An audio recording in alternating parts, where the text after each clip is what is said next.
Hey, so there I was, right, watching YouTube. I don't know why I'm doing the remote, because I was watching it on a tablet. Here, this guy here, can you see that? Dave the Runner. The guy's built like a Hulk. Anyway, this guy is possibly the only other YouTuber that's super hyped about some Mizuno running shoes. This reminded me to go, actually, why don't I give you guys an overview of Mizuno's lineup of the shoes that I have tried and how they work best for me. My name is Aubrey. I'm a runner and I'm good with being me. At the time of filming this, you guys have given me 18,826 subscribers. Thank you very much. It really does mean a lot to me. Why am I doing this? I just want to give you a basic source of information about brands and the running shoe lineups that they have, what purposes those shoes serve from my experience. I know there's a wealth of misinformation out there, but also I think running brands are doing a great job of giving us full rotations. Disclosure. In 2024, I had an amazing year. I had the privilege of running Amsterdam Half Marathon, and Mizuno sent me there with Believe in the Run. They sent me all these shoes that I'm about to talk to you about, apart from one that I bought with my own money. That part is important because some of you will watch this with a reservation that says, oh, this guy has been sent these shoes, he's been sent to Amsterdam, he's just going to say stuff to appease or please the brands. Far from it. Let me show you this. This is a fair comment that somebody posted after I said that the Mizuno Neo Vista was my #1 daily trainer of 2024. Fair comment. I then responded with this. If this was the criteria for making it #1, wouldn't that mean the Evo SL or the Pro 4 or any other Adidas shoe would be rated much higher than I rated them? Because Adidas have actually sent me to Germany twice. Adidas have given me a place to a world major marathon, not a half marathon, a world major marathon. And also I did the Road to Records event. If this was the criteria for making a shoe #1, wouldn't New Balance's More V5, SC Elite V4 be rated higher? Because guess what? New Balance took me to New York. I say all of that to just assure you that I take this YouTube thing very seriously, and it's based on that seriousness that I operate it from a very good place of strong integrity. I'm also just trying to be honest and give people information that is relevant to new runners and average runners, everyday runners just like me. Okay, enough of that. Let's now talk about the Mizuno running shoe lineup that I have used, what the shoes are for, and my general feel. There's no going to be techie jargon, specs, drop, weight, all this kind of stuff, scientific name for materials that are used in the shoes. There are separate reviews for all of these shoes I'm going to give you, and I will link those in the description as well as at the end of this video. Let's start here. There. This is Mizuno's Wave Rebellion Pro.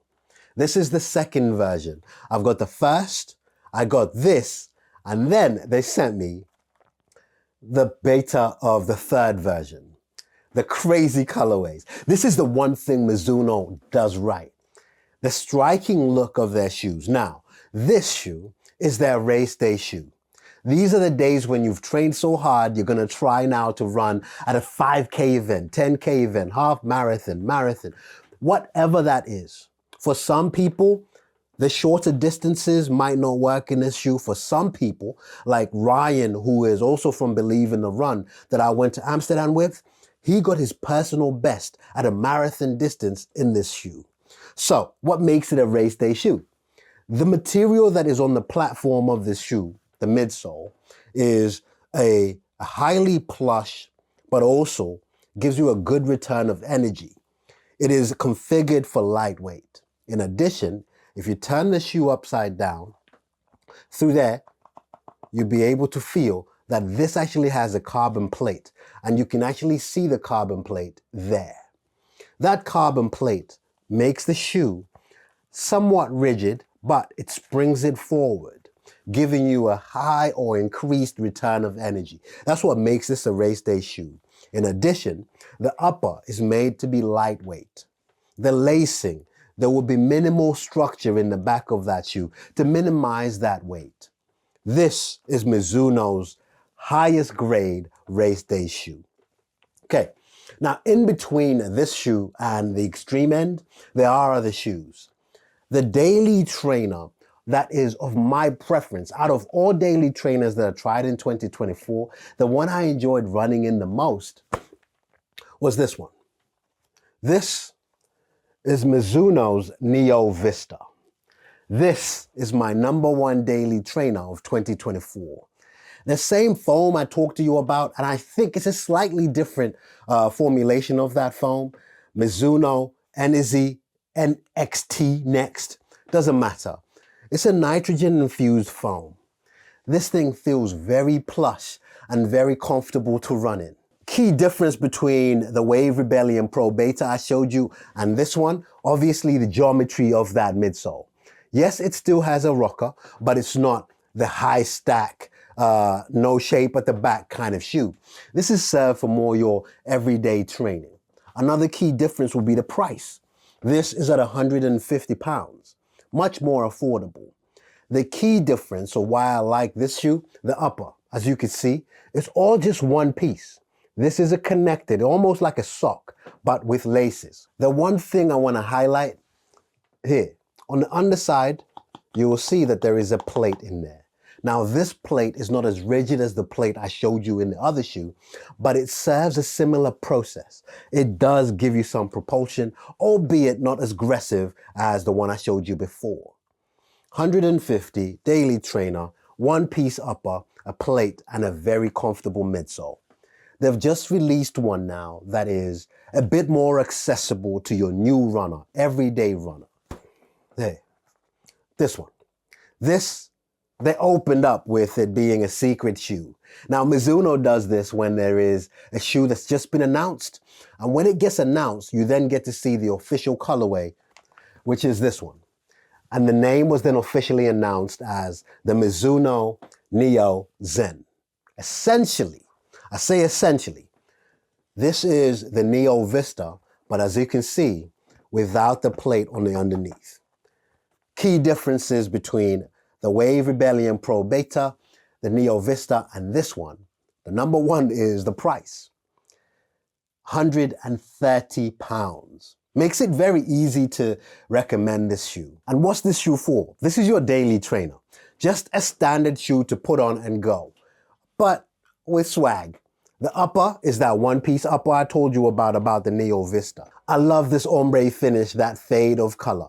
This midsole is the same plush I talked to you about, just that it's a bit more accessible at £130. And I just love the overall look of it. Now, there are obviously other shoes that Mizuno makes, but I'd be lying to you if I told you anything about those shoes because I haven't run in them. So these are the shoes that I have run in. Now, these two shoes I can highly recommend. Whereas this shoe, out of honesty and, like I said, the integrity we do, for the kind of audience that watch my channel, if you're a new runner or an average runner that's trying to get a bit more consistent into running, I wouldn't recommend this shoe to start with, simply because of how aggressive this stack height is, the geometry at the back. It's just a very aggressive shoe. It leans you forward, putting a lot of pressure in your lower leg. There may be other shoes that are better for you. What I will say is, I would gladly race in the Neo Vista. In fact, I raced a 10K over the weekend. I got 56.22 in that 10K in the Neo Zen. I hope this helps. If it helps anyone, please do share this video to other people and hopefully it'll similarly help them. I'll see you on the next one.